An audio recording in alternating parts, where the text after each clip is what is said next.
Welcome to the Cybersecurity Happy Hour podcast. I'm your host, Christie, and in episode 33, we're going to be discussing the ISO 27001 scope.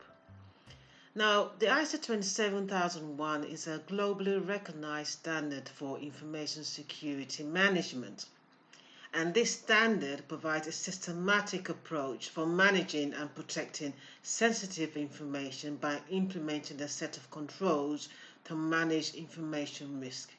So, if you're an employee of an organization and you've been tasked with the implementation of this standard within your organization, you really need to understand how to work with top managers to scope your ISMS project.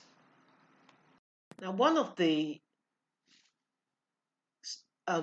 documentation, which is ISO 27003, clause 4.3, you can refer to this, and it helps to shape or determine the preliminary scope. Now, extract from the standard states that the following factors can affect the determination of the scope, i.e., the external and internal issues of the organization.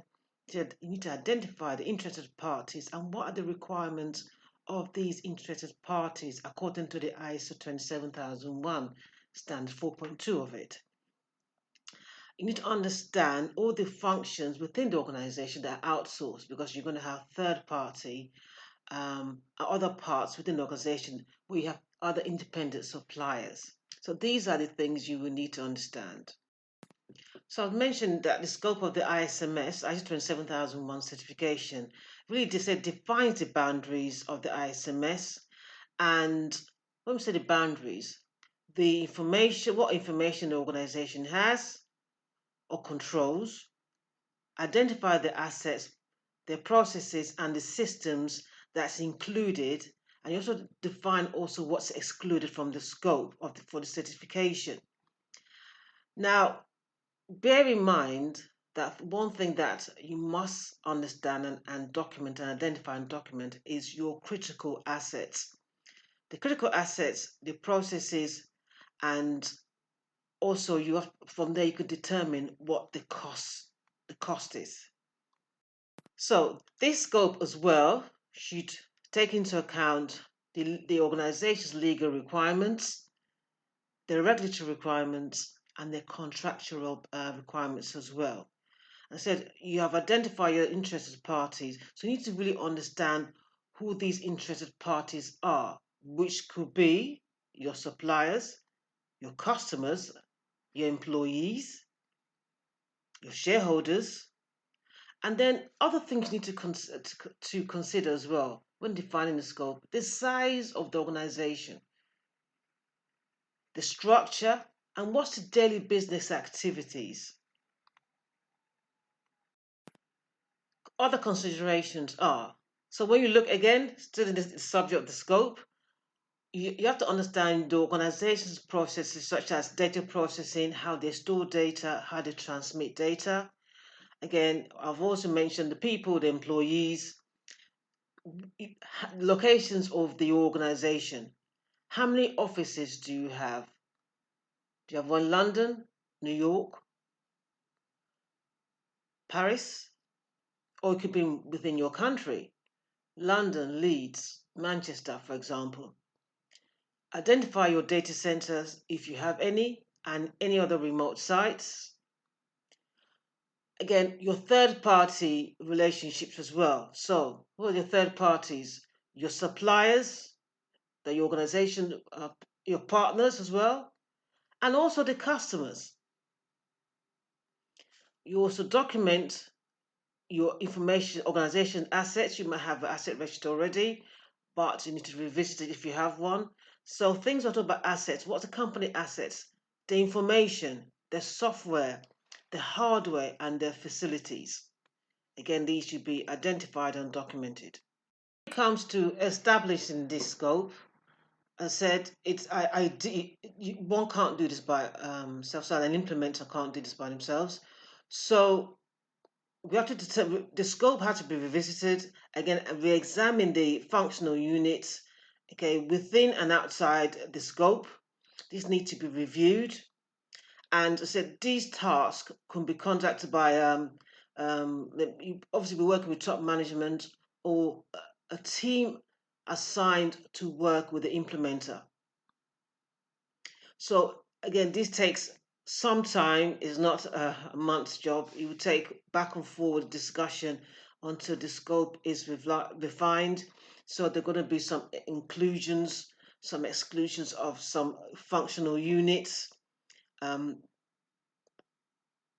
and obviously these will be agreed upon and signed off by top management. Be reviewed, and again scope might be refined until the final sign off. So other considerations I mentioned about location. So it could be departments, it could be a project. Again, you need to understand what the organization structure is.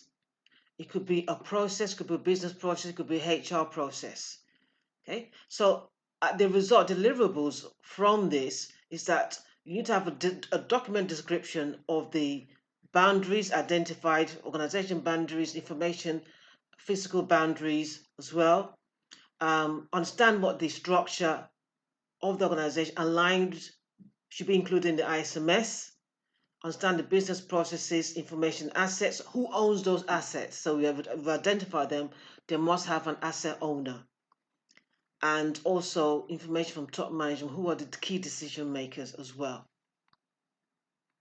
To consider any other constraints to the ISMS. So constraints could be the operating system that is used within the organization, identifies it Windows, is it Linux, customer records, any medical data, the processes that could be, as I mentioned, HR processes. It could be um, medical records, how you process this information, and then it could be things like things for your IT, information from your firewalls and routers. So the equipment as well should be identified as well. Now, once all that work has been done, then what would appear on the certificate? So a scoping statement will be a paragraph with, let's say, 3 to 5 lines. So an example would be ABC ABC Limited. This ISMS applies to the HR processing, including HR setup of user accounts in a line to IT, or it could be something like this ISMS scope supports the organization's disaster recovery facilities in Leeds. Okay, and this should be aligned with the SOA statement of applicability.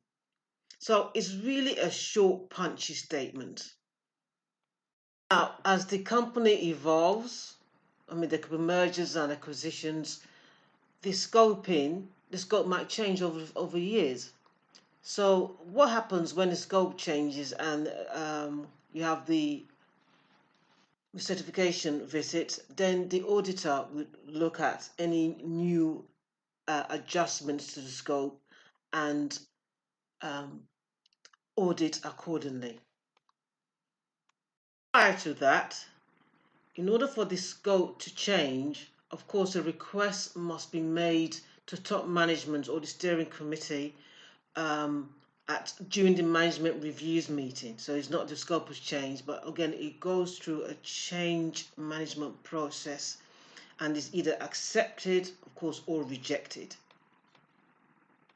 I'll conclude by saying, just revisiting what I just said, is that the scope should be documented in the organization ISMS documentation. Again, once this scope is defined, it should be communicated to the stakeholders. Now, remember, stakeholders could include your employees, your customers, okay, employees, your customers, shareholders, and any other interested parties that you've identified. Now, the scope, again, is not static. It's not once we've done it, it's there forever. It should be periodically reviewed and, if necessary, updated. Now, of course, for it to change, it has to go through a change management process to the steering and put forward to the steering committee, and they will approve the change or reject the change. Okay? But however, overall, the ISMS scope must mirror the intent from top management, and also mirror the um, assets, information assets, physical assets, etc., and recognize stakeholders' needs. And well, the purpose of this, what's the purpose of doing this? Is that ensure that this is relevant to the organization and it address information risk. Thank you once again for listening to this episode. If you want to contact us, you can email podcast@intexit.co.uk if you've got any comments. And if you have any questions about ISMS in general, you can contact me again via podcast@intexit, and then again in the show notes as well. I appreciate you listening once again. Until next time, goodbye.